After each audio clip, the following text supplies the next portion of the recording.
꼭 알아야 할 정보와 이슈를 알기 쉽게 풀어드립니다. 대한민국 경제 고수와 함께 투자의 맥을 짚는 KBS 1라디오 경제쇼. 진행의 성기영 아나운서입니다. 4시 17분입니다. 나스닥 중심으로 하락하던 뉴욕 증시가 어젯밤 사흘 만에 반등했습니다. 트럼프 대통령의 관세 완화 소식에 시장이 반응한 건데요. 하지만 여전히 시장은 불안한 모습입니다. 특히 지난해 큰 폭의 상승을 이끌었던 대형 기술주들의 하락폭이 큰데요. 이게 일시적 조정인지 긴 조정 국면에 들어선 것인지 이 시간 자세히 짚어보겠습니다. 이형수 HSL 파트너스 대표 스튜디오에 모셨습니다. 반갑습니다. 네, 안녕하십니까. 안녕하세요. 오랜만에 뵙습니다. 최근에 미 증시가 좀 심상치 않습니다. 일단 지난해 너무 많이 올라서일까요? 뭐 거기에 대한 조정이다 이런 얘기도 나오는데 어떻게 분석을 하시는지 이제 여쭙고 싶어요. 일단 주가 그 지수 추이부터 좀 얘기해 주세요. 네, 일단 뭐 주요 지수들이 트럼프 대통령 그 취임 이후로 해서 큰 폭으로 조정을 받았고요. 네. 지난달 하반기부터 네. 하반기부터 계속해서 이제 매일 크게 하락하다가 네. 어제 새벽 장은 조금 반등을 했습니다. 그래서 네.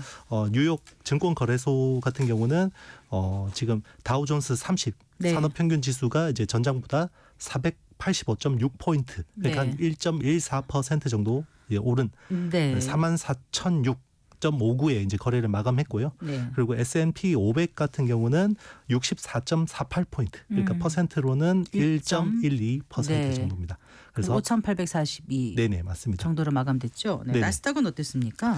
네, 뭐 나스닥 같은 경우는 26,757포인트. 네, 아니죠. 이제 267.57% 포인트. 네. 267.57 포인트가 네네. 올랐죠. 네, 퍼센트로는 그것도 한 1.46% 정도 네, 되고요. 네. 네, 지수로는 18,552.73으로 장을 마감했습니다. 네. 그래요. 일단 이렇게 며칠 만에 반등에 성공할 수 있었던 이유를 어떻게 보세요? 그동안 많이 빠져서요. 네. 많이 빠져서 이제 반등한 거고, 그리고 이제 중요한 거는 멕시코하고 캐나다에 대해서 이제 25% 관세를 부과를 했잖아요. 네. 거기서 이제 자동차를 빼줬습니다. 네. 네, 그러니까 이제 또 한 달 유예를 해줬거든요. 이게 트럼프 대통령의 전형적인 패턴입니다. 이제 복잡해. 처음엔 네. 하나하나 쫓아가다가 네네. 해줬다 뺐다가 뭐 유예했다가 당겼다가 뭐 하니까 이제 정신이 없는데 그래서 네네. 자동차를 뺐더니 네네. 이렇게 좀 반응을 한 거예요, 시장이요. 그렇죠. 이제 뭔가 여지를 주는 거잖아요. 네. 그래서 뭐 설 연휴 때 기억하시겠지만 처음에 이제 이거 관세에 대해서 이야기를 했었잖아요. 네. 멕시코하고 캐나다에 대해서 25% 관세를 이야기했고 중국에 대해서는 10% 추가 네. 관세를 이야기했다가 한 달을 또 유예를 시켜줬었습니다. 네. 그때 또 이제 유예해주니까 시장이 또 급반등을 했었거든요. 네. 그래서 이번에도 좀 그런 그림을 또 기다리는 수급들이 있는 것 같습니다. 네. 그거 외에 뭐 다른 것도 좀 더 긍정적인 요인은 어떤 게 있었나요? 그거 말고는 특별하게 뭐 지금 분위기가 좋은 건 없고요. 네. 아무래도 제일 우리가 뭐 공포스럽잖아요, 시장에서. 네. 그러면 최악을 생각했다가 그거보다는 좀 더 나은 조치들이 나오니까 네. 여기서 이제 좀 되돌림 현상이라고 봐야 될 것 같습니다. 네. 서비스업 업황이 좀 개선되면서 확장 국면을 유지했다 이런 소식이 이제 투자 심리를 약간 녹였다 이런 분석들도 있어서 네네. 제가 한번 여쭤봤었습니다. 일단 많이 빠진 거에 대해서 이제 다시 좀 회복한 거다라는 말씀을 해주셨는데 그럼 그 동안에 이렇게 많이 빠졌는지 미국 증시가 작년과는 다른 모습을 보이고 있는 무엇인지 그걸 좀 살펴봤으면 해요. 어떤 게 가장 큰 요인이라고 보세요?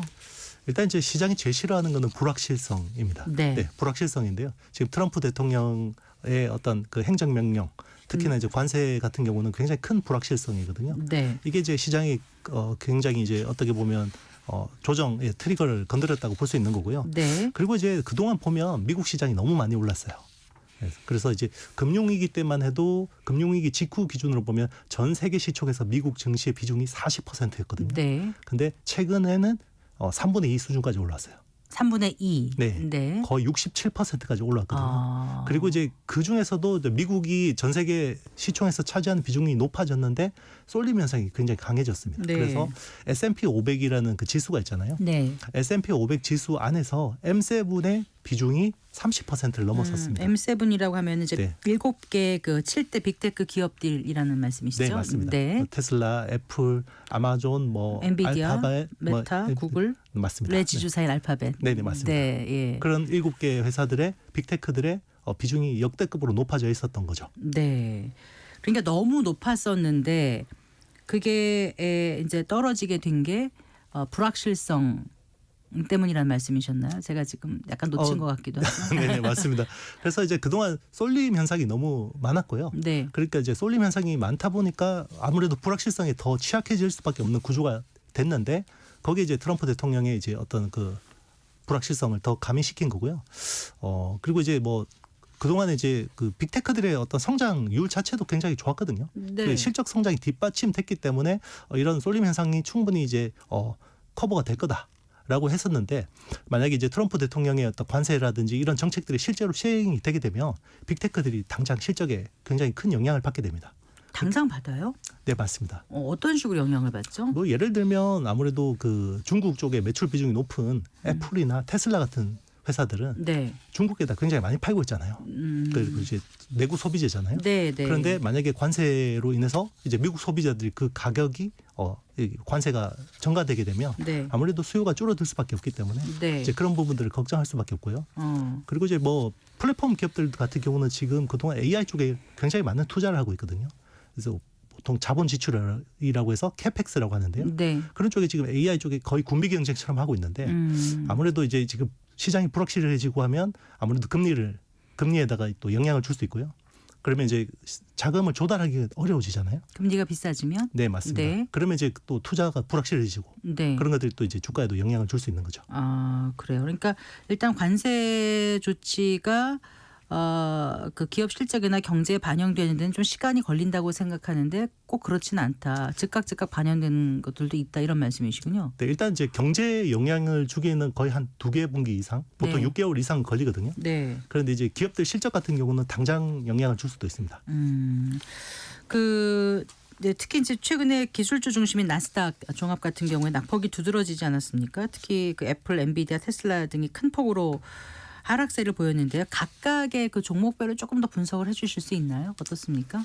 네, 뭐 그동안 뭐 AI 랠리라고 하잖아요. 그 AI 랠리를 주도해온 기업은 이제 엔비디아 네. 같은 이제 AI 가속기 관련 기업들이거든요.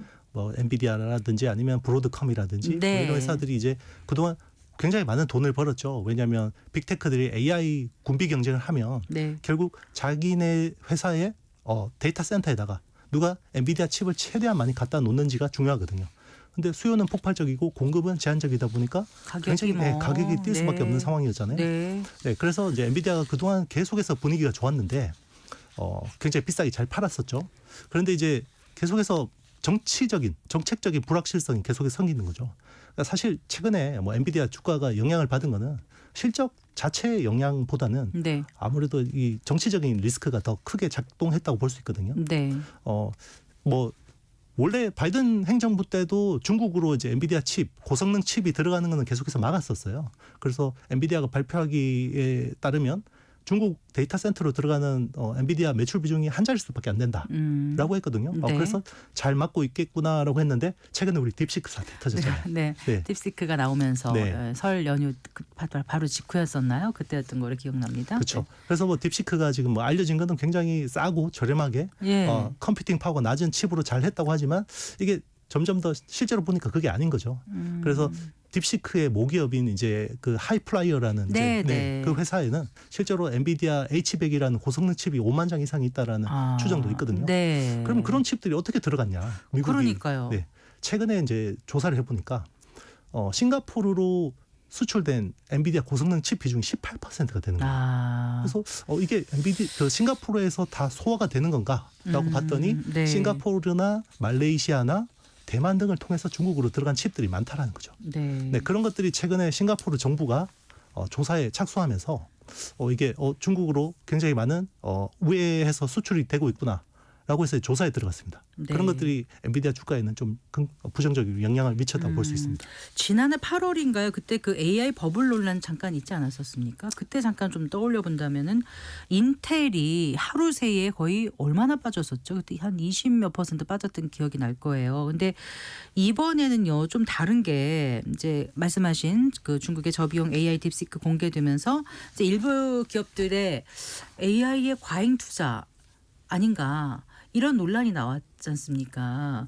거기다가 이제 말씀하신 것처럼 트럼프와의 관세 전쟁에다가 여러 가지 또 미국 경제 지표가 생각보다 좋지 않을 것 같다는 그런 생각에 여러 가지 복합적으로 좀 작용을 한 것 같아서 작년하고 딱 같이 비교하기는 좀 어려울 것 같다는 생각은 들어요. 네, 일단 작년 여름에 큰 폭으로 조정이 있었던 거는 결국 뭐 AI에 대해서 거품론도 있었지만 네. 그때 엔캐리 트레이드 청산 이슈가 좀 그러네. 크게 8월 초에. 네. 그게 좀 컸거든요. 갑자기 이제 일본이 금리를 인상하게 되면서 네. 전 세계에 많은 유동성들이 엔화 자금이 뿌려져 있는데 네. 그게 갑자기 회수된다라는 리스크 때문에 똑같이 이제 조정을 크게 받았는데요. 그때도 이제 그 어떤 조정의 빌미가 됐던 거는 AI에 대해서 과잉 투자 이야기였습니다. 네. 이번에 딥시크가 나왔을 때도 똑같은 논리로 이제 시장이 공격을 받았는데요. 이번에 엔비디아 실적 발표에서 네. 젠슨 왕 CEO가 이야기하기로는 이게 공급 과잉 투자는 아니다. 다만 지금 그동안 AI 인프라 쪽에 들어가던 투자의 색깔이 좀 바뀌었다라는 건데요. 네, 네. 색깔이 어떤 식으로 바뀌었냐면 그동안에는 AI 인프라 쪽에 투자가 되면 AI가 학습하는 용으로 많이 썼어요. 그러니까 데이터를 학습하는 용도로 되게 네. 많이 썼는데 이제는 추론? 추론 네. 쪽에 이제 고도화되는 그런 수요로 많이 바뀌고 있는 과정이죠. 네. 거기서 이제 약간 시장에서 오해를 했다.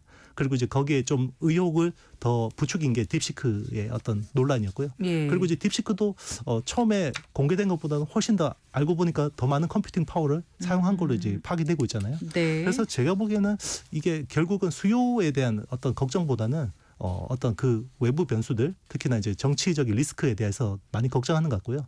실제로 최근에 이제 트럼프 대통령의 어떤 이런 관세 폭탄들이 네. 실제로 만약에 미국 경제에 그대로 실행이 된다 그러면 지금 스태그플레이션 그러니까 이제 인플레이션은 오르는데 네. 경기는 죽어버리는 네. 거기에 물가 대한 상승 속 경기 침체. 네, 맞습니다. 네. 거기에 대한 우려가 지금 커지고 있습니다. 그래요. 그러면 지금 단순한 AI 버블이라고 보기엔 좀 어렵다는 말씀이신가요? 적어도 지금은 버블을 논하기는 어렵다고 보고 있고요. 네. 저는 AI 인프라에 대해서 좀 과잉 투자 이야기가 내년에는 나올 수 있다고 생각해요. 어쨌든 갓비디아라고까지 불렸던 엔비디아에 대해서 좀 뭔가 주가를 둘러싼 의구심 이런 게 또 리스크 이런 게 있다고 생각이 되면서 서학개미 이른바 서학개미가 최근에 엔비디아를 엄청 많이 매도하고 있지 않습니까? 네. 어떻게 보세요? 계속 갖고 가는 게 좋은 건지 이런 상황에서 제대로 한 건지 고민하시는 분들이 꽤 계시는 것 같아요. 네, 제가 보기에는 뭔가 중장기적으로 투자하시는 분이면 뭐 분할 매수로 대응하는 것도 저는 분할 나쁘진 매수? 않습니다. 예. 분할 매수로 대응하는 것도 나쁘진 않습니다. 이게 뭐 어떤 리스크라는 건 종목을 통해서 이제 그 위험을 분산하는 것도 있잖아요. 여러 종목에다 포트폴리오를 꾸리는 것도 중요하지만 시간이라는 리스크를 분산하는 것도 되게 중요하거든요. 맞습니다. 네, 시간을 분산한다라는 거는 한 번에 주식을 다 사는 게 아니라 조금씩. 네, 맞습니다. 이렇게 네. 빠질 때마다 조금씩 담아갈 만하다고 생각하는데 저는 적어도 상반기까지는 그 미국 테크에서 또 반등의 기회가 있다고 생각하거든요. 네. 네, 그리고 이제 미국 시장 같은 경우는 또 트럼프의 말이 바뀌면 순식간에 또 반등이 가능한 그러니까 하방 리스크도 있지만 상방 리스크도 있는 주식이라고 볼 수 암호화폐 있거든요. 시장 보세요. 너무 네, 무섭게 그 반응하고 있지 않습니까? 그렇죠. 네. 그러니까 트럼프 대통령이 말 한마디 바꿔버리면 시장이 훅훅 변할 수 있기 때문에 지금은 섣불리 어떤 투자 스탠스를 정하는 것은 굉장히 위험하다라고 생각합니다. 그럼 이건 어떻습니까? 이제 좀 상반기에는 국내 중시로 눈을 돌리는 게 어떤가 이런 얘기를 하거든요. 어떻게 보세요?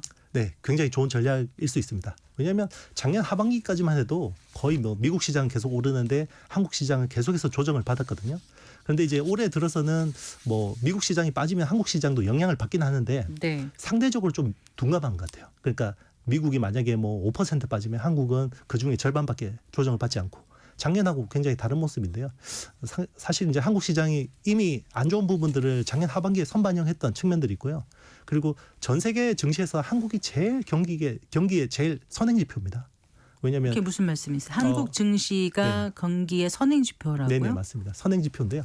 왜냐하면 이제 글로벌 경제의 선행 지표는 한국 경제고요. 한국 경제의 선행 지표는 한국 주식 시장이라고 볼 수 있거든요. 네. 그래서 안 좋은 것들은 먼저 선반영하고요. 네. 그러니까 좋은 것들은 또 먼저 반영합니다. 안 좋은 것들도 먼저 반영하고 네네. 좋은 것들도 먼저 반영하고 그러니까 빨리 반응을 한다 이건가요? 반영을? 네, 맞습니다. 네. 왜 그러냐면 우리나라 산업 구조를 보면 그게 또 이해가 되는데요. 우리나라 같은 경우는 그 대외 의존도가 굉장히 높은 네. 수출 비중이 높은 국가고요. 네. 그리고 그 수출 품목 중에서 보면 반도체 같은 것들이 맞아요. 거의 기초 예. 원자재잖아요. 뭐 23% 비중을 차지하고 그리고 자동차, 전기차 뭐 이런 쪽이 거의 두 번째, 세 번째 품목을 차지하기 때문에 그 경기 민감성이 굉장히 큽니다. 그렇죠. 그러니까 반도체법 폐지냐 아니냐 이런 말에도 그냥 우리 주가가 많이 움직이지 않습니까? 관련 네네, 종목들이. 맞습니다. 네. 그런데요. 이제 지금 미국은 좀 부진하지만 우리는 좀 괜찮을 거다 이렇게 말씀을 하셨는데 과거에 보면 미국 증시와 같이 움직이는 경우가 좀 많지 않았습니까?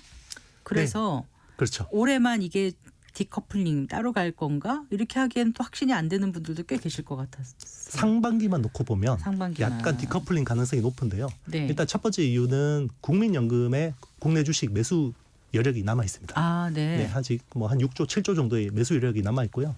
그리고 이제 중장기적으로 보면 한국 시장의 어떤 그 정책적인 스탠스가 굉장히 좋아지고 있어요.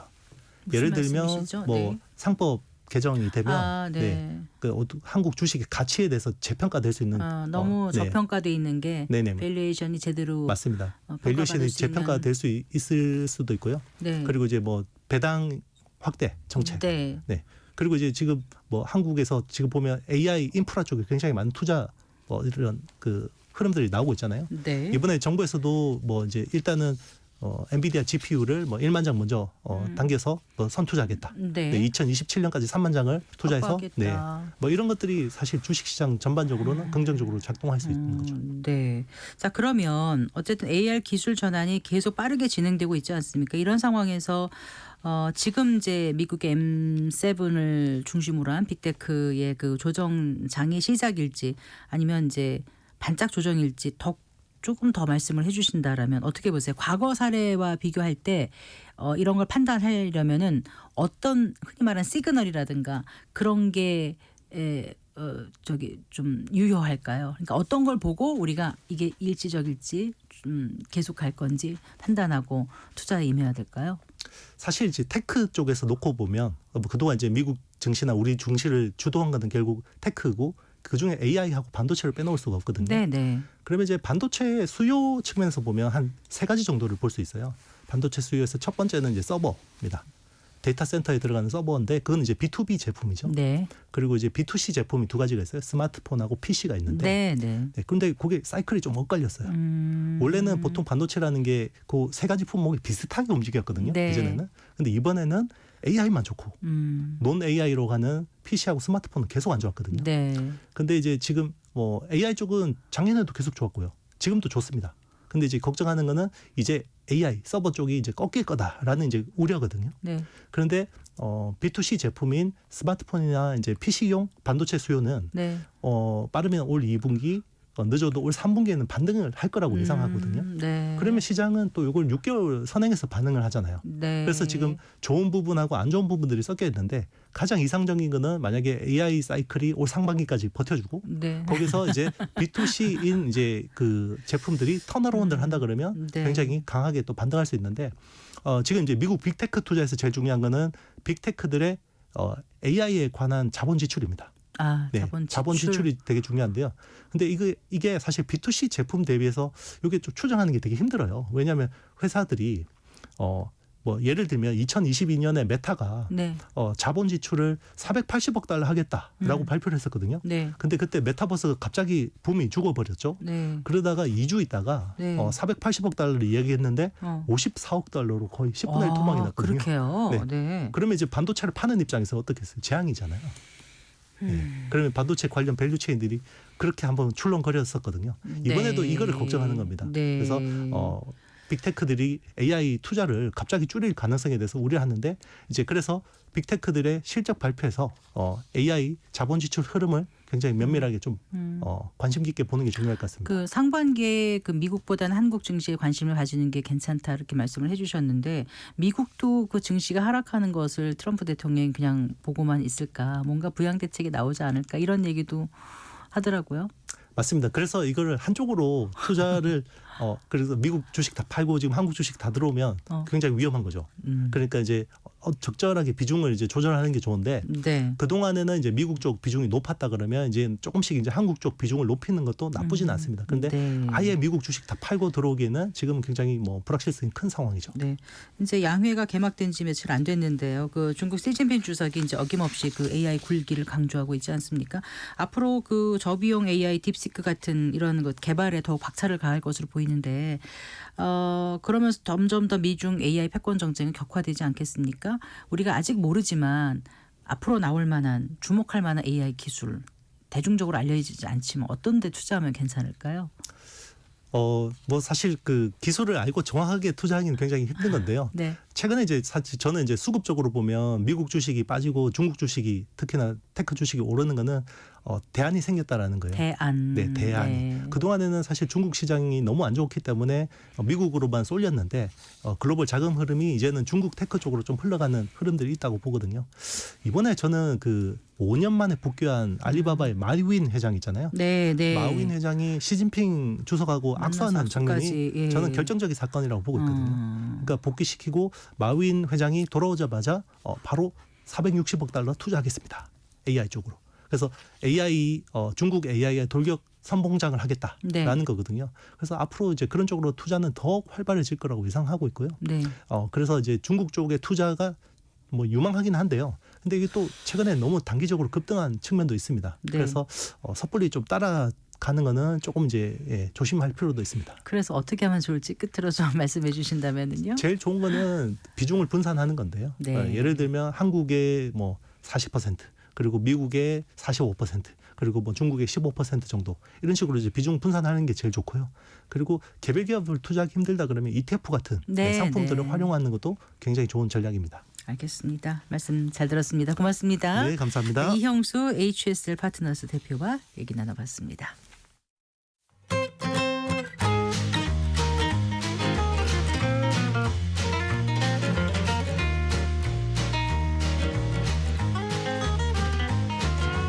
경제 맛집 투자 핫플. 지금은 돈 벌기 딱